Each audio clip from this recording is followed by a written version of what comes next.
Olá, primeiro ano, estamos aqui para mais uma aula de literatura. Vamos lá?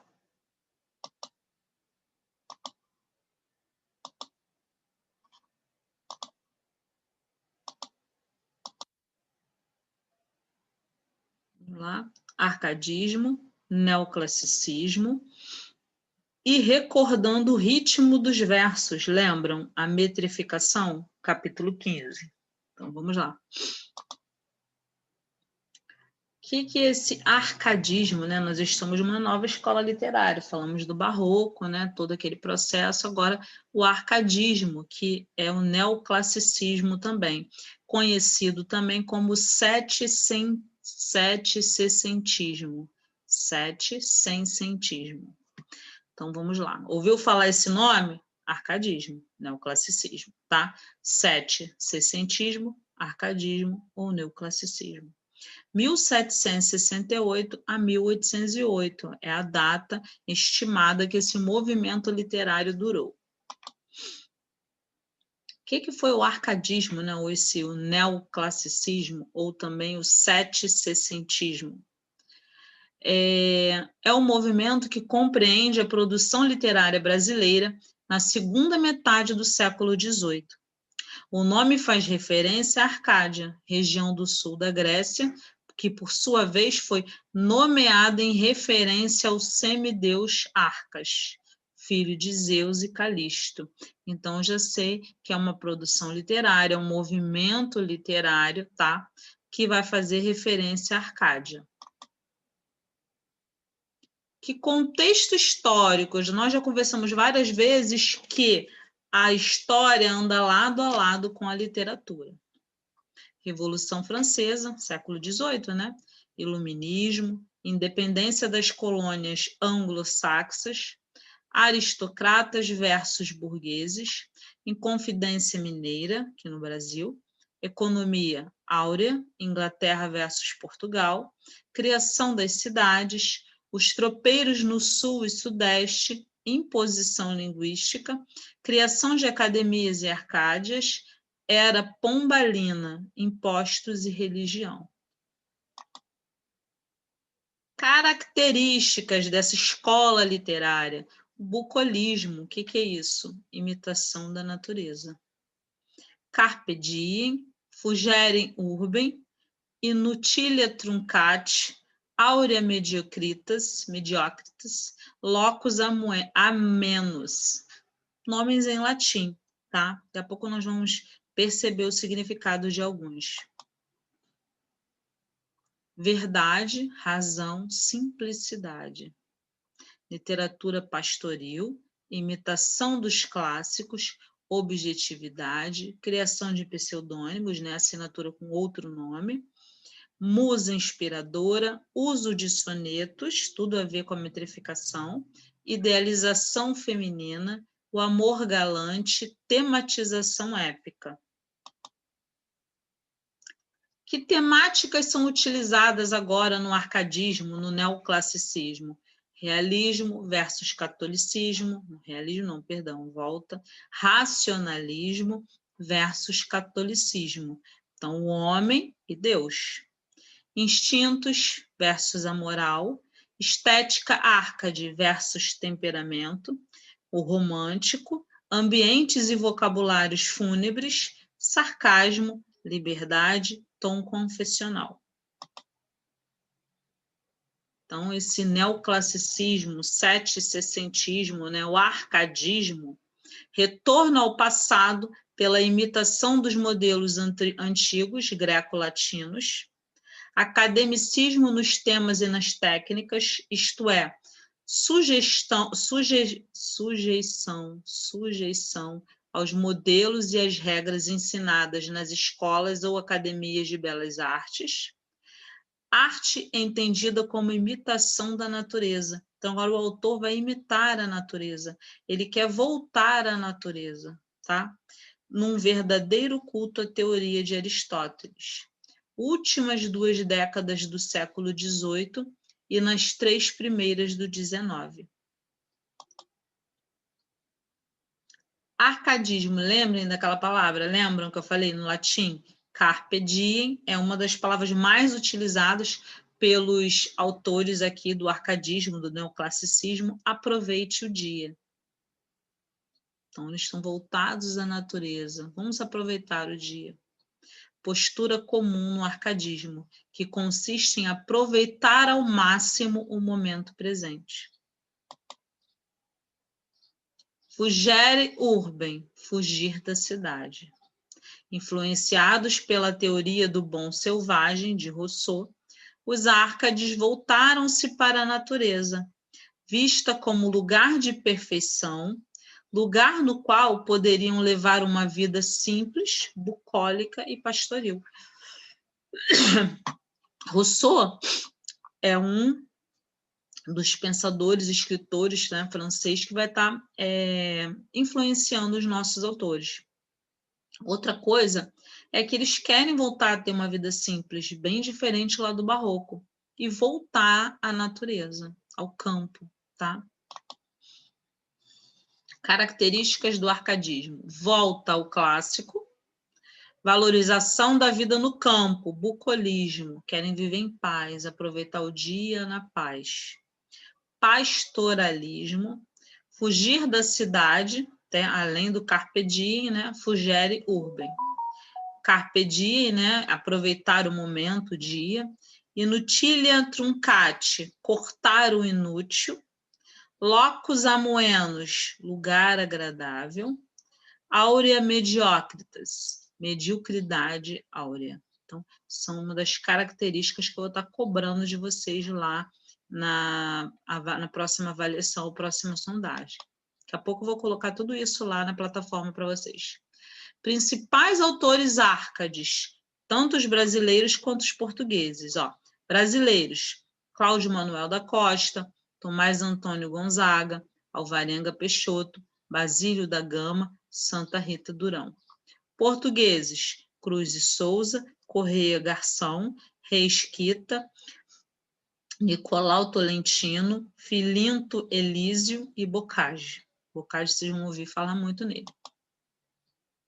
Arcadismo no Brasil, os destaques: Tomás Antônio Gonzaga, Cláudio Manuel da Costa, Basílio da Gama e Santa Rita Durão. Dando tempo ainda, as aulas, antes de eu encerrar, fechar o conteúdo, eu vou falar na próxima aula de algumas obras deles, tá? E falar do pré-romantismo também, porque ano que vem, segundo ano, se Deus quiser, vocês vão começar a estar falando do romantismo. Vamos falar de ritmo, metrificação? Vamos recordar um pouquinho, porque tem tudo a ver com arcadismo, e o capítulo lá do livro de vocês está falando sobre ritmo. Então, ritmo nos lembra métrica. É a medida ou quantidade de sílabas métricas que um verso possui. Lembram? Vamos fazer a escansão. É a contagem das sílabas métricas de um verso, que não é feita da mesma forma que a divisão das contagens de sílabas normais. É feita de uma forma diferente. Nós tivemos várias aulas falando sobre a escansão silábica, né? A escansão métrica. Pois, segundo a versificação, separam-se e contam-se as sílabas de um verso até a última sílaba tônica desse verso. Ó. Estou deitado sobre minha mala. Mas eu vou contar até o lá? O lá é a mais forte? Não, só até o má. Ó. Estou deitado sobre minha mala. Então, é uma contagem silábica diferente. Eu paro na sílaba tônica. Ó. Há quem há de exprimir alma imponente e escrava. Eu faço uma contagem diferente, tá? As sílabas poéticas são diferentes das gramaticais. Ó, lembram? Quando tem vogal com vogal, elas vão ficar juntas, eu não separo, tá? Então, a contagem é diferente e eu paro na sílaba mais forte. Ó, escrava, o cra é o mais forte. Isso era a nossa contagem nas sílabas poéticas. Na contagem das sílabas poéticas, as palavras estão ligadas umas às outras mais intimamente, por causa do ritmo, né? Isso é o que confere ao texto um ritmo, a melodia dos próprios versos. O encontro entre duas vogais iguais é chamado de crase. O encontro entre duas vogais diferentes é chamado de elisão. As sílabas são contadas até a última sílaba tônica de cada verso. Nós falamos muito sobre isso. A professora vai cobrar isso na avaliação? Não. É porque está o capítulo lá, então nós vamos recordando aqui. Quem perdeu essas aulas, então fiquem atentos aí agora. Estrutura métrica, lembram? Olha lá, monossílabo, dissílabo, trissílabo, pentassílabo, redondilha menor, né? Hexassílabo, heptassílabo, octassílabo, eneassílabo, decassílabo, endecassílabo, alexandrino. Então, tudo isso era a contagem, a classificação dos nossos versos. Ritmo, o que é o ritmo? É o resultado da regular sucessão de sílabas tônicas e átonas de um verso. Para os gregos, ele é um elemento melódico tão essencial para o poema quanto para a música. O que são os versos livres? Que não seguem as normas de versificação, quanto à métrica ou o ritmo. E o som e a rima? Também é para os antigos um elemento essencial para que o poema seja uma poesia. A rima é a identidade ou a semelhança sonora existente entre a palavra final do verso com a palavra final de outro verso na estrofe. Lembram lá, foneticamente, quando a rima é perfeita? Se houver identidade entre as terminações das palavras que rimam, neve e leve, rima perfeita. Imperfeita, quando não há semelhança, estrela e vela. Morfologicamente, lembram quando eu falava que a rima era pobre? Quando as palavras que rimam pertencem à mesma classe gramatical, substantivo, substantivo. Rica, quando as rimas, né, quando as palavras que rimam pertencem a classes gramaticais diferentes, tá? Arde, covarde, aí eu tenho um verbo, eu tenho um adjetivo, eu tenho um substantivo, são classes gramaticais diferentes. A classificação é assim mesmo: pobre, mesma classe gramatical; rica, as ricas, classes gramaticais diferentes. A aliteração, tá? É muito utilizado na versificação, metrificação, o uso das aliterações na figura de linguagem, que é o quê? É a repetição das consoantes ao longo de um verso.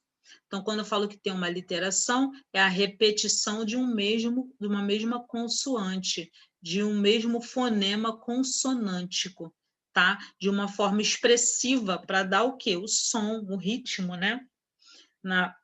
Naquele verso, naquele poema. Vozes veladas, veludas, veludosas vozes. Volúpias dos violões, vozes veladas. Vagam nos velhos vortices velozes. Dos ventos, vivas vãs vulcanizadas. Cruz e Souza, um simbolista. Então, aqui ele abusou da consoante V.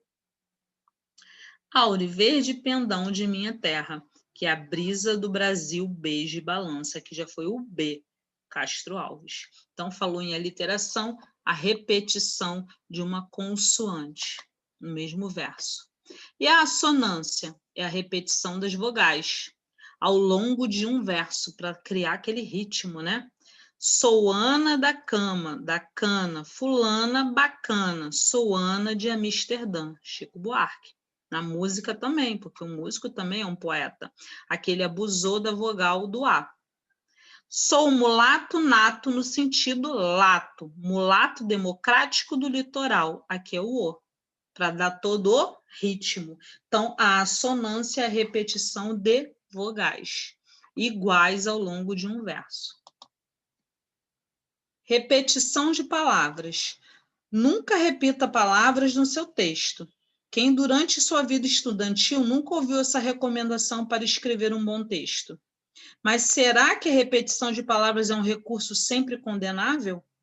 No poema, não. A repetição produz um efeito de sentido e contribui para a interpretação. Então, no poema, o compositor, o poeta, ele tem essa licença poética para repetir palavras. Por isso que aconteceu a repetição de consoante aliteração, repetição de vogais, assonância. Exemplos eu deixei aqui, ó. A música do Chico César, depois vocês deem uma lida. Quantas vezes ele se repetiu quando? Em todas, mas ele tem essa licença poética. Quando eu não tinha nada, eu quis. Quando tudo era ausência, esperei. Quando tive frio, tremi. Quando tive coragem, liguei. É uma música. Ele repete, mas ele tem licença para isso, para dar o quê? O ritmo à música. Tá? Então, nós falamos o quê? Falamos do ritmo, que faz parte de metrificação, versificação, que é a nossa matéria já passada. Não vou estar cobrando isso. O que eu vou estar cobrando? A matéria do arcadismo, né? Neoclassicismo, setecentismo, tá bom? Mais barroco, depois eu vou colocar o conteúdo. Então, eu quero que vocês pesquisem sobre as obras dos autores do arcadismo. Cláudio Manuel da Costa, Tomás Antônio Gonzaga, Santa Rita Durão e Basílio da Gama. Então, vão lá no Google e vão dar uma pesquisada nas obras desses autores. Semana que vem eu vou estar comentando, vou colocar no slide, antes de iniciar o romantismo, eu vou estar falando das obras desses principais autores do arcadismo, tá? E livro didático, volume 1, parte 1, capítulo 15, das páginas 150 a 159. Está falando especificamente do ritmo, métrica, metrificação, escansão, uma matéria que vocês já conhecem, tá bom? Então, vamos estar recordando. E pesquisar sobre esses autores do arcadismo, tá bom, pessoal? Obrigada pelo carinho de vocês, por vocês estarem assistindo às aulas. Estou sentindo falta de vocês dando presença lá no Telegram. Podem fazer perguntas, tá ok? Façam as atividades, enviem, cuidado com as participações, quem está fazendo os trabalhos, quem não está. Fiquem atentos, daqui a pouco é a nossa última avaliação, tá bom? Nossa última sondagem. Obrigada pelo carinho de vocês. Assistam as 2 aulas, que é de português e essa de literatura. Fiquem com Deus, uma ótima semana até sexta-feira na nossa aula de redação. E façam as atividades, tá bom? Tchau e fiquem com Deus.